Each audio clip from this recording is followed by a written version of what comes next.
Jadi representasi jaringan materi ini membahas terkait ini. Jadi kita lihat bahwa untuk performa ataupun dari nantinya kalian akan membuat suatu algoritma terkait jaringan, itu ada dua hal yang menentukan performanya ataupun kualitas dari algoritma tersebut. Yang pertama adalah algoritma itu sendiri, yang kedua adalah struktur data. Nah, struktur data itu apa? Itu adalah cara yang digunakan untuk merepresentasikan jaringan di dalam komputer dan skema penyimpanannya yang akan digunakan baik untuk maintenance atau untuk update data. Tuh.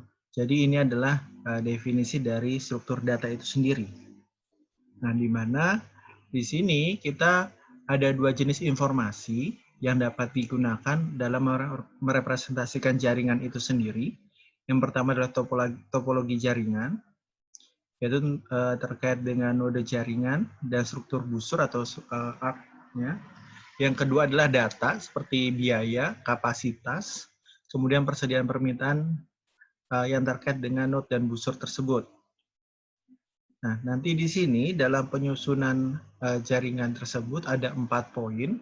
Yang pertama adalah bisa dalam bentuk matriksnya adalah node dan arc. Yang kedua adalah node dan node.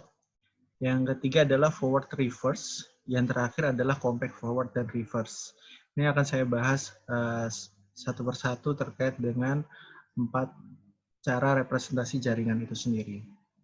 Yang pertama adalah terkait matriks kejadian atau node arc incidence matrix. Di sini kan dia merepresentasikan jaringan sebagai matriks dari masalah arus biaya minimum. Jadi nanti pada saat di materi terkait membahas terkait masalah arus biaya minimum, kita lebih sering menggunakan bentuk matriks seperti ini nantinya. Jadi nanti yang perlu dilihat adalah bahwa nanti kalian membuat kolomnya itu sesuai dengan jumlah elemennya, elemen dari arc-nya tersebut. Jadi kalau misalnya kolomnya tersebut ada, kolomnya itu sesuai dengan simpulnya, maka dia memiliki nilai plus 1, sedangkan untuk yang bagian barisnya dia memiliki nilai min 1. Maksudnya seperti apa? Jadi seperti ini. Jadi kita lihat di sini, kita masukkan dulu yang di bagian atas di sini, ini adalah arc-nya dia. Kalau dilihat di sini, dilihat dari 1 ke 2, kemudian 1 ke 3, kemudian 2 ke 4, kemudian 3 ke 2, terus 4 ke 3, terus 4 ke 5, 5 ke 3, dan 5 ke 4. Jadi yang poin pertama di bagian awal depan ini adalah originnya. Sedangkan bagian akhirnya yang tail-nya dia di sini sebagai destination-nya. Jadi pada saat dilihat di sini, pada saat kalian lihat dia arc-arc-nya di sini atau busur-busurnya dia, nah pada saat dia berada di sini, pada saat busur 1,2, berarti di titik originnya dia, di sini dia mendapatkan nilai 1, sedangkan di node 2 dia mendapatkan nilai min 1 karena tujuannya. Jadi nilai originnya dia atau nilai source-nya dia dikasih nilai 1, sedangkan nilai destinasinya diberi nilai min 1. Sedangkan untuk nilai yang lain diberikan nilai 0. Jadi jumlah yang berada di bagian sisi sebelah sini, ini adalah untuk seluruh node-nya. Jadi ada berapa node yang ada di dalam sistem kalian. Jadi kalau misalnya sistemnya ada 10 node, berarti kalian membuat dari 1 hingga 10. Kemudian di bagian sebelah sini, ini adalah busur-busurnya. Jadi kalian harus menuliskan busur-busurnya sesuaikan dengan arahnya dan awalnya. Jadi sumbernya dan destinasinya. Sumbernya di awal, kemudian destinasinya di akhir. Untuk matriks kejadian seperti ini. Jadi dilihat lagi di sini, kita tidak melihat dari nilai cost maupun dari nilai kapasitasnya. Jadi cost dan kapasitas di sini kita tidak lihat dulu, tapi kita lihat dari arahnya. Jadi kita lihat di sini sesuai dengan namanya adalah kejadian, berarti kita lihat kasusnya dia. Kasusnya dia berarti dari sumbernya dari mana, tujuannya kemana, berarti dari sumbernya mendapat nilai 1, tujuannya mendapat nilai min 1. Seperti itu. Nah, dengan penerapan matriks di sini, Di sini semua entry-nya itu bukan 0. Jadi semua entry yang bukannya 0 itu hanya ada plus 1 dan min 1. Dan setiap kolom tadi dia hanya memiliki satu nilai plus 1 dan satu nilai min 1. Sedangkan yang baris yang lain dia bernilai 0. Nah, jadi inilah yang menyebabkan kekhususan pada matriks jenis ini dibandingkan dengan 3 matriks yang lainnya. Nah, untuk kelemahannya, untuk menggunakan matriks seperti ini, dia tidak efisien. Kenapa? Karena semakin banyak node yang akan kita gunakan atau semakin banyak kasus yang terjadi, maka nanti bentuk matriksnya akan semakin besar. Otomatis adalah sistemnya menjadi tidak efisien. Tidak efisien dalam sisi ruang. Jadi kalian harus membuat matriks sesuai dengan jumlah node dan jumlah arc-nya dia. Jadi kalau arc-nya ada 50, node-nya ada 50, berarti kalian bikin matriks 50 kali 50. Dan itu menjadi tidak efisien. Nah, tetapi bentuk matriks seperti ini sangat diperlukan atau sangat penting di dalam merepresentasikan kendala dari masalah arus biaya minimum. Untuk pembahasannya di sini nanti akan dibahas pada saat kita membahas terkait materi arus biaya minimum.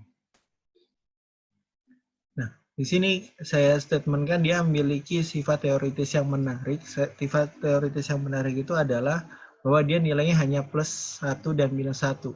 Jadi ini memudahkan kalian untuk memetakan dalam bentuk matriksnya. Dan dia sangat sederhana sehingga kalian cukup melihat sumber dan tujuan. Sisanya diberikan nilai 0.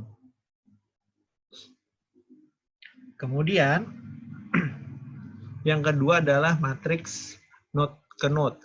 Jadi kalau yang tadi adalah matriksnya untuk arc-nya, di sini untuk nilai node-nya. Jadi dia merepresentasikan jaringan matriks dalam bentuk n kali n matriks. Jadi kalau yang tadi di yang sebelumnya terkait dengan node dan arc, di mana kalau di node dan arc, kalau di kolomnya itu adalah node-nya, sedangkan barisnya itu adalah arc-nya atau busurnya. Sedangkan untuk di sini dua-duanya adalah node-nya. Nah, kita lihat seperti ini jadinya. Jadi kita lihat lagi di sini. Dia matriksnya seperti ini. Di sini ada node 1, node 2, 3, 4, 5. Berarti di sini kalian ada 5.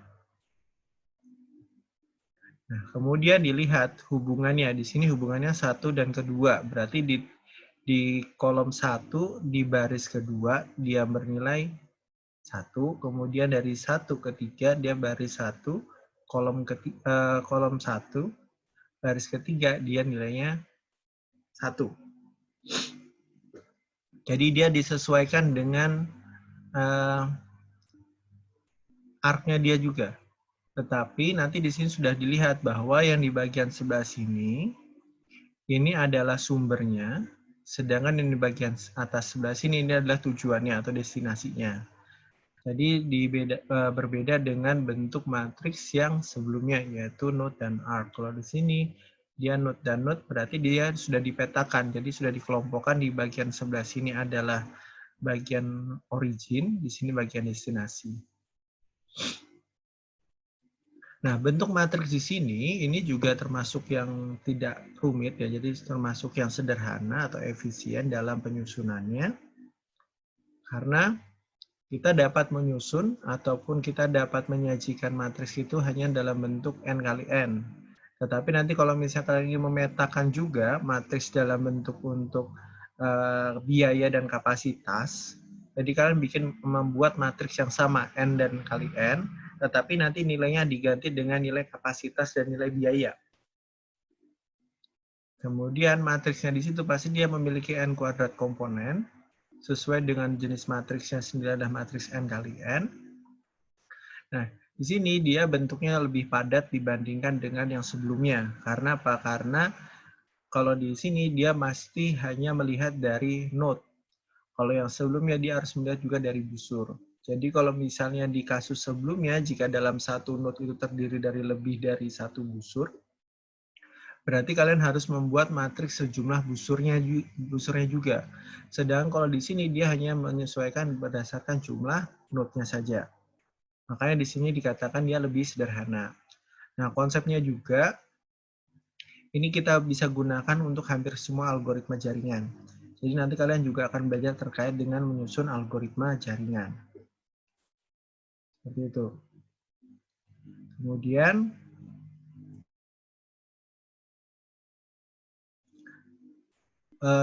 di sini kalau bisa dilihat ya tadi saya sampaikan ulang lagi terkait dia hemat ruang itu seperti apa. Jadi kalau hemat ruang kita lihat kasus yang sama di sini. Di sini kan seharusnya kalau yang sebelumnya jumlah matriksnya itu kan dia bagian yang sebelah kanan di sini, bagian atas di sebelah sini dia akan sejumlah dengan arc-nya dia.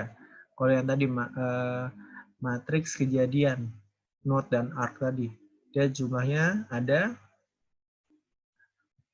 yang ke kanan di sini dia ada 8, yang ke bawah ada 5, sehingga dia totalnya ada 40. Sedangkan kalau di sini dia kan sejumlah node-nya ada 5, sehingga dia total matriksnya adalah 25 elemen. Jadi dia lebih sederhana atau lebih padat dibandingkan yang sebelumnya. Ini untuk matriks agensi atau kedekatan node ke node gitu ya. Kemudian yang pasti di sini pada saat dia melihat busurnya itu dari simpul ke I, maka dia diperiksa baris ke I-nya. Kemudian yang lainnya itu dikasih 0. Begitu juga nanti sebaliknya. Jadi intinya seperti itu untuk pemetaan matriks adjacensi untuk node ke node gitu ya. Kemudian dengan cara ini kita dapat memetakan hampir seluruh busur yang bisa keluar dalam satu node. Jadi harapannya dengan hal itu kita dapat melihat tingkat kekerapan dari node tersebut, tingkat kepadatan jaringan dari node tersebut. Nah, tetapi untuk sistem yang jarang-jarang ataupun maksudnya itu jaringan yang jarang, jadi setiap node itu hanya terdiri dari satu busur saja. Sistem ini biasanya akan menjadi bottleneck ataupun menjadi titik yang berat atau masalah dalam penyusunan algoritmanya nantinya. Nanti mungkin kalau di sini kalian belum terbayang pada saat penyusunan algoritma, baru nanti kalian akan terbayang yang dimaksud dengan bottleneck itu seperti apa. Kemudian yang berikutnya adalah adjacency list. Nah, adjacency list di sini kita membuat suatu himpunan. Jadi membuat suatu himpunan dari node tersebut. Jadi node-node yang ada kita buat himpunannya. Jadi node adjacency list itu dari simbol I merupakan himpunan simpul atau himpunan node, di mana I, J itu adalah anggota ataupun elemen dari A. Jadi A ini adalah himpunannya. Nah, untuk adjacency list, dia menyajikan daftar kedekatan ataupun adjacency dari node untuk setiap node sebagai sebuah daftar yang terhubung atau ada linknya. Gitu ya. Saya tulisnya link list atau daftar tertaut. Jadi dia kumpulan sel yang berhubungan ataupun yang berisi satu atau lebih dari satu bidang. Ya, Rifan?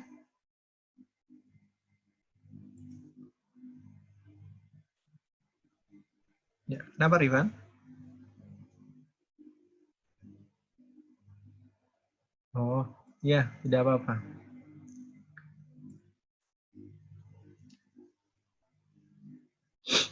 Nah, selanjutnya ya.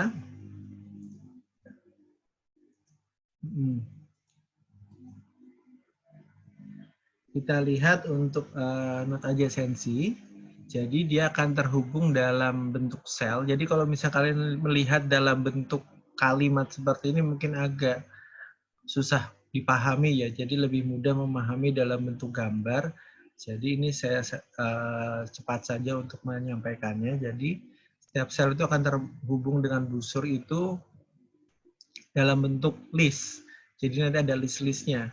Tetapi di sana kita dapat menyimpan data berupa biaya dan kapasitasnya juga. Jadi biaya dan kapasitas juga bisa kita masukkan ke dalam list tersebut. Maksudnya seperti ini. Jadi di sini, di bagian sini, ini adalah originnya ataupun sumbernya. Jadi berapa note yang kalian buat, di sana dituliskan. Jadi misalnya di sini ada 5 note, berarti di sini ada 5, 1, 2, 3, 4, 5. Kemudian lihat, di satu ini dia destinasi kemana? Kalau satu dia destinasi kedua, berarti dia lanjut satu ke dua. Itu ya, sini. Nah, di sini baru dimasukkan fungsi biayanya dia. Fungsi biayanya dia 25, fungsi kapasitasnya dia nilai kapasitasnya adalah 30, sehingga dimasukkan di sini.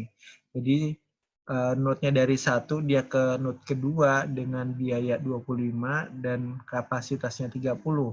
Kemudian note 1 itu juga akan ke note 3 dengan biaya 35 dan kapasitasnya 50. Jadi dia disesuaikan. Jadi kalau misalnya ini diurutkan dari yang terkecil. Jadi dia arahnya ke arah mana diurutkan. Jadi yang di bagian sebelah sini, ini adalah originnya atau sumbernya. Sedangkan yang di bagian sini, ini adalah destinasinya. Jadi kalau dia lebih dari satu destinasi, berarti dituliskan semuanya. Nah, kalau misalnya dia berlanjut ke destinasi, dia lebih dari satu busur atau lebih dari satu arc dalam satu note, berarti nanti di bagian ujung sebelah sini tidak perlu kalian berikan nilai, ya. Jadi di bagian ini tidak perlu diberikan nilai. Yang bagian di sini, jadi langsung dilanjut untuk ke note berikutnya. Tetapi kalau misalnya dia sudah tidak ada note lagi, tidak ada busur lagi di note tersebut, berarti kalian langsung berikan nilai 0 di situ. Itu yang dimaksud dari bentuk adjacency list-nya di sini. Ya.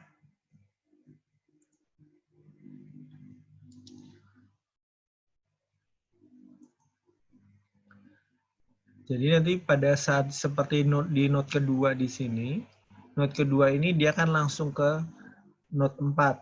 Setelah itu dia tidak ada lagi tidak ada lagi busur yang keluar dari note tersebut, sehingga dia langsung diberikan ke destinasinya keempat dengan fungsi biaya 15 dan kapasitasnya 40. Kemudian di bagian akhir dia langsung di set 0. Seperti itu. Begitu juga note ketiga. Nah, berbeda dengan note keempat dan note kelima, mereka di sini ada dua busur yang keluar. Note 4 ada 2, note 5 ada 2, berarti dia akan berlanjut. Nanti kalau misalnya lebih dari itu, misalnya berarti kalian lanjutkan terus sampai seluruh note-nya, seluruh busurnya teridentifikasi dalam bentuk jaringannya tersebut. Dalam bentuk list-list seperti ini. Itu yang dimaksud dengan adjacency list. Jadi dengan penggunaannya di sini, dia memudahkan kita untuk melihat secara langsung per note. Jadi nanti ngelihatnya per note permasalahannya. Kalau yang tadi sebelumnya kan dalam bentuk matris, kalau ini dalam bentuk list. Jadi kita tinggal fokus note mana yang ingin kalian analisis. Seperti itu. Kemudian di sini ada representasi forward dan reverse. Jadi di sini akan sedikit lebih rumit untuk forward dan reverse. Jadi untuk forward itu dia menyimpan note kedekatannya itu dari semuanya, dari setiap note.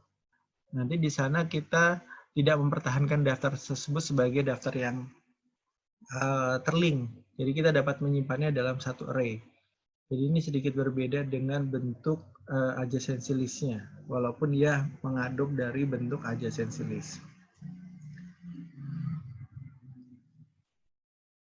Ini deskripsinya ya, jadi ini deskripsi dari cara pembuatannya. Jadi kita menyusun dulu nomor urutannya, kemudian kalian berikan nomor busurnya sesuai dengan urutan.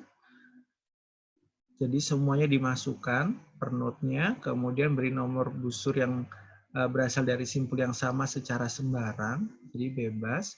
Kemudian secara berurutan kalian menyimpan informasi setiap busur. Kemudian kalian menyimpan tail, head, biaya, kapasitas dalam 4 larik gitu ya, 4 kolom. Nah, jika busur I dan J adalah nomor busur 20, maka data tail, head, biaya, dan kapasitas itu disimpan dalam posisi array tailnya 20, headnya 20, biaya 20, kapasitas 20. Nah, saya yakin pasti kalian masih bingung kalau membaca ini saja gitu kan. Nah, kalau misalnya kita lihat, saya tambahkan di sini ada pointer. Pointer itu untuk membantu kita mengidentifikasi atau mengelompokkan node-node mana yang akan digunakan. Jadi diurutkan berdasarkan dari busur terkecil hingga yang tertinggi. Gitu ya. Jadi jika simpul tidak memiliki busur keluar, maka di set nilainya sama dengan nilai I plus 1. Nah, sudah seperti ini. Sekarang ini kita lihat, di sini kita urutkan tailnya dahulu gitu ya. Kita lihat di sini kan saya punya node-nya itu dari 1 sampai 5 gitu ya. 1 sampai 5. Nah, terus 6 ini gimana? Ini nanti kita lihatnya nanti. Sekarang kita lihat dulu dari pemetaannya di sini. Jadi pada saat di sini detail itu kan dia dari 1 ke 2. Tailnya 1, head-nya 2. Tujuannya jadi head, originnya atau sumbernya itu jadi tail. Kemudian cost-nya di sini 25, kapasitasnya 30. Jadi dimasukkan dulu tail-nya, head, cost, dan kapasitasnya. Kemudian diurutkan, dimasukkan semuanya. Yang pasti tail-nya harus berurutan. Jadi kalau head-nya kalian mau random, tidak masalah. Gitu ya. Nah, kemudian di sini dilihat, saya masukkan dulu dari node pertama. Ini ada 2, berarti diidentifikasi ada 1, head-nya kedua, cost-nya, kapasitas. Baru busur kedua, masukkan. Nah, di sini karena di node pertama sudah habis, kita lanjut ke node kedua. Node kedua yang keluar hanya 1, berarti di sini ada 1, yaitu 2, tujuannya ke 4. Biayanya 15, kapasitasnya 40. Kemudian sudah selesai 2, tidak ada lagi, kita pindah ke 3. 3 yang keluar hanya 1, dia kedua. Berarti 3 kedua dengan biaya 45, kapasitas 10. Kemudian juga node keempat di sini ada 2. Node kelima juga ada 2. Ya. Nah, terus kita pointer ini buat apa? Pointer ini digunakan untuk indeks. Nah, kalau pointer ini digunakan buat indeks, kita lihat di sini. Di sini, tail 1 itu muncul pertama kali adalah di busur pertama, berarti dia nilainya 1.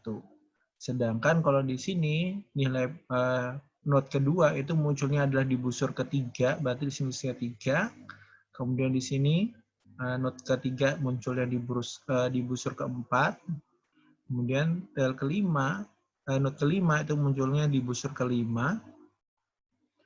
Kemudian di sini node kelima itu munculnya di busur ketujuh. Nah, kemudian di sini poin yang terakhir ini gimana kita mengisinya? Ini sama seperti yang disampaikan sebelumnya. Jadi ditambahkan I plus 1. Gitu ya. Jadi kalau misalnya dia busurnya simpulnya itu tidak memiliki busur keluar, maka dia diberikan nilai I plus 1. Jadi di sini kan node ke-6 itu kan tidak ada, sehingga dia diberikan nilai busur terakhir, tapi plus 1, jadi 8 plus 1 nilainya 9. Jadi ini cara pemetaan dari forward. Forward itu seperti ini. Jadi dia melihatnya itu diurutkan dari tail-nya, dari sumbernya dahulu. Dari sumber menuju ke destinasi. Karena dia menuju ke destinasi, maka dia dikatakan sebagai forward star. Jadi dia bergerak maju untuk representasi jaringan maju. Yaitu dilihat dari sumber menuju ke ke destinasi. Kemudian ada yang bentuknya adalah reverse. Kalau reverse itu bicaranya adalah banyaknya node, banyaknya busur yang masuk ke node. Ya, jadi dibalik dari bentuk forward. Kalau forward itu dari busur node yang keluar dari busur yang keluar dari node, sedangkan kalau reverse itu busur yang masuk ke dalam node.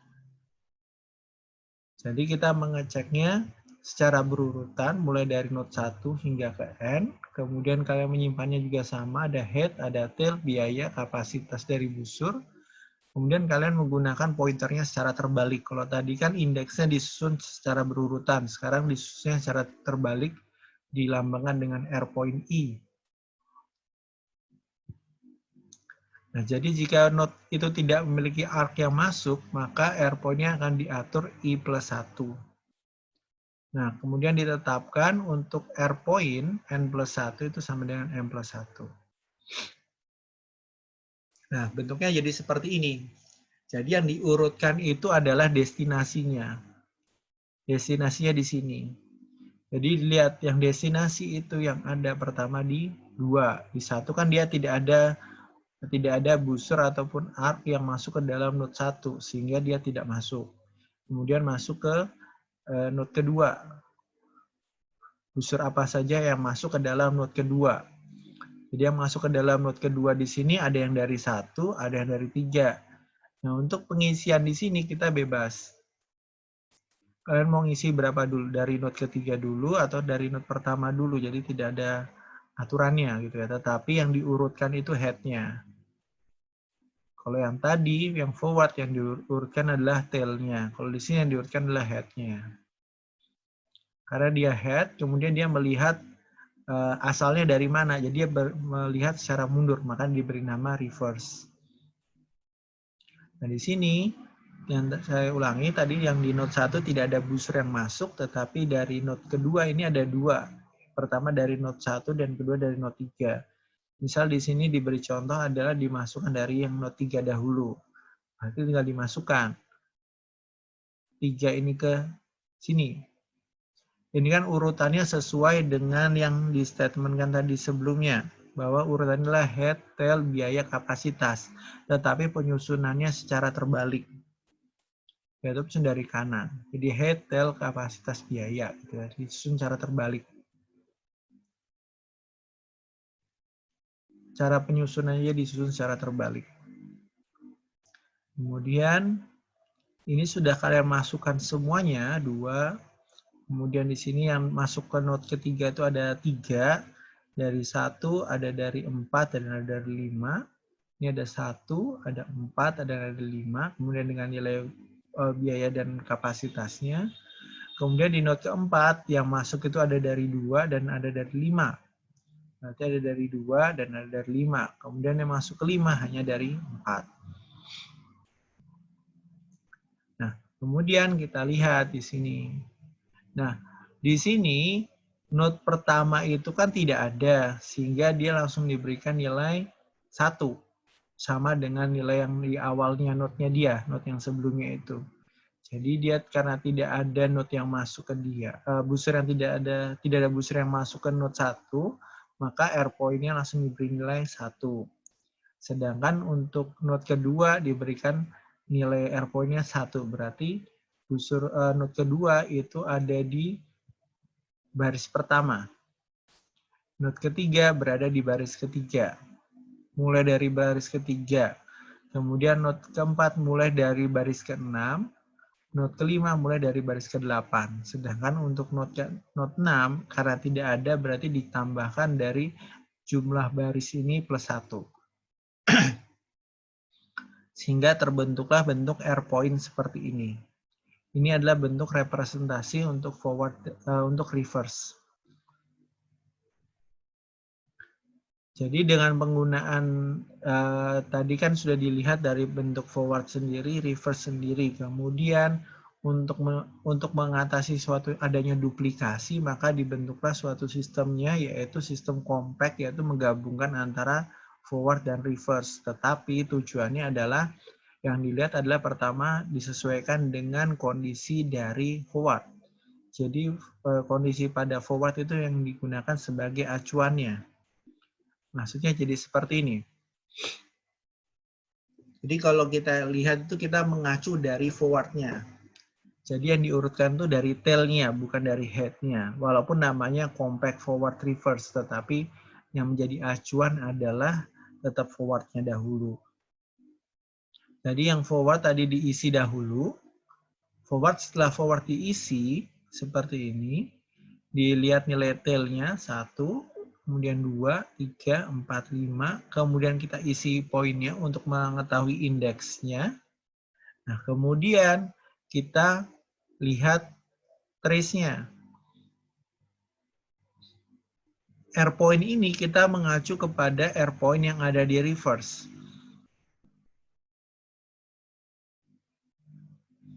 Ya, ini mengacu pada R point yang ada di reverse, bukan R point yang di sini. Karena kalau R point yang di sini, ini mengacu R point ini mengacu head yang ada di sini, head yang di sini tidak berurutan. Karena apa? Headnya di sini sudah disesuaikan dengan tail-nya. Karena dia mengacu kepada acuan forward. Jadi nilai R point di sini diperolehnya adalah dari nilai di sini. Jadi R point itu melihatnya adalah dalam bentuk reverse-nya, tetapi yang penyusunannya ini dalam bentuk forward-nya. Kemudian kita mencarinya seperti apa, makanya digunakan kolom trace. Trace-nya di sini digunakan untuk melihat, menata terkait dengan posisi-posisinya. Seperti itu. Yang seharusnya baris pertama di reverse itu diletakkan di mana gitu ya. Sini taruhnya di 4. Kita tahu ini benar kan, kita lihat pada saat kondisi reverse kan. Kondisi reverse, head-nya 2, tail-nya 3, itu jadi pertama kalau di reverse. Kemudian di sini kondisi kedua, baris kedua itu ada di nomor 1.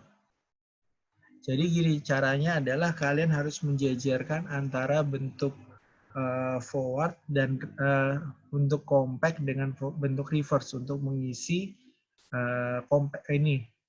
kolom trace. Jadi saya contohkan dengan saya berikan satu kolom, satu PPT baru ya. Karena kalau kalian melihatnya bolak-balik, mungkin kalian langsung bingung gitu. Kita lihat untuk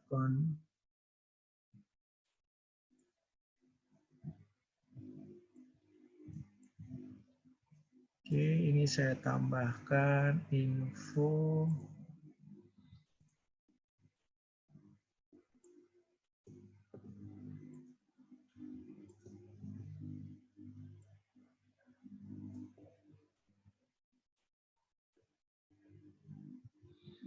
Ini kalau misalnya saya berikan sini, dan ini untuk compact.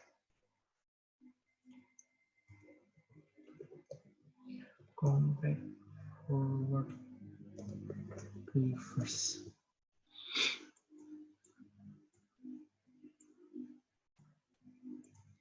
Oke, jadi seperti ini. Ini saya jejerkan antara bentuk reverse dan bentuk compact.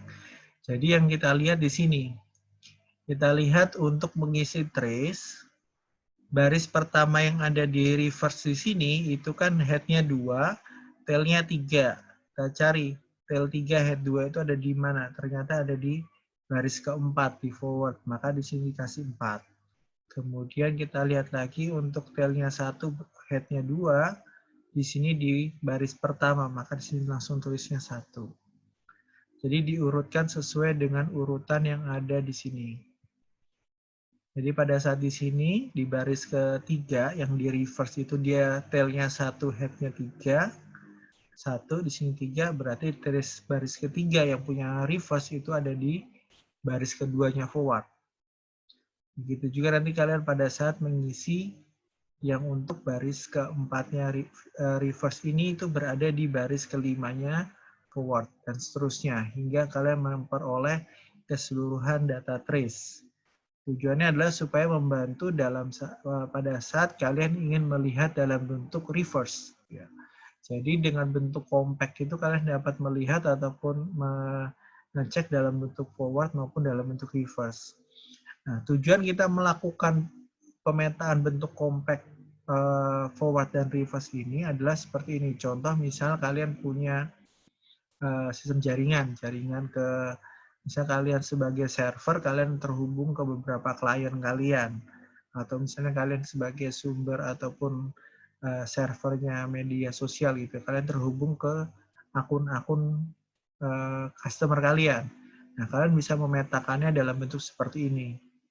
Jadi, poinnya itu adalah sebagai punya server kalian, dia terhubung kemana.